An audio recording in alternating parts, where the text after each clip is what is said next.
Hi, I'm Wendy McDonald, production agronomist for Western Manitoba with Manitoba Pulse and Soybean Growers. We need to talk about the F word, frost. That particular F word has been on the lips of producers in many areas of the province lately.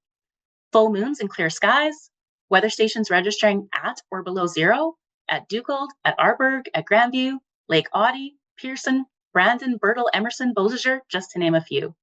Reports of the white stuff on grass and roofs and vehicles very early in the morning, and zucchini and pumpkin leaves clearly wilting later in the day. Soybean and dry edible beans may have been damaged by light frosts in the -2 to 0 degree range. Best case, the beans in the pods that had already turned yellow, they will mature normally. Chances are, on a thick, dewy field, a light frost lasting only a few hours might have only penetrated about the length of your hand into the soybean crop canopy.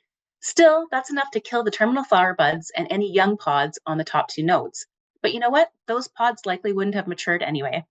Crops on wide rows with less canopy cover, they would have had less protection and could have been more affected.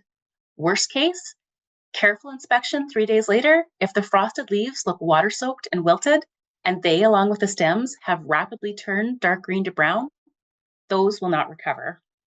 Beans and pods that were still green and soft, they're going to shrivel up a bit. And likely they'll also get blown through the combine and out the back at harvest.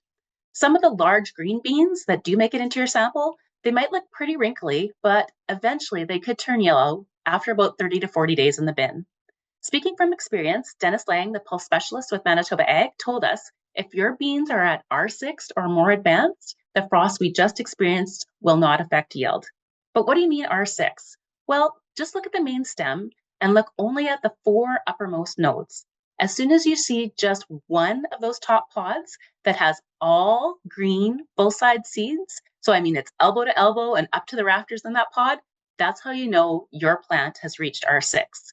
And R6 can last for 25-ish days. Back in 2011, Manitoba did have an early frost. We saw some green seed in the longest maturing soybean varieties, but not enough to cause any downgrading. If you find yourself just about to say the F word, pause, take a deep breath, and click on over to the article outlining frost, crop stages, and the effect on soybean yield in this week's Bean Report newsletter on manitobapulse.ca. Thanks, I'm Wendy, and this is the final on-air Bean Report for 2025. On behalf of all the staff at MPSG, thanks for listening. Please have a very safe harvest, and truly, like always, it's been a pleasure.